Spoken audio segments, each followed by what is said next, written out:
this pizza, I am going to stuff the crust. So before I do that, I'm just bringing the sides of the crust up a little bit. I've cut some mozzarella cheese, roughly about a centimetre, and I'm folding the pizza over. So I'm going to continue to do that around the pizza. That's what the pizza looks like. So it's stuffed around the edges with the mozzarella. And what I like to do is keep a jar of oil. I keep minced garlic in there and some cloves as well. So what I'll be doing, and there's actually a little bit of dried oregano in there.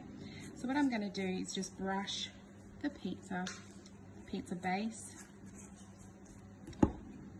Just brush it with some oil. So the dough just needs that garlic oil. A little bit of grated cheese, and it is ready to go into the oven.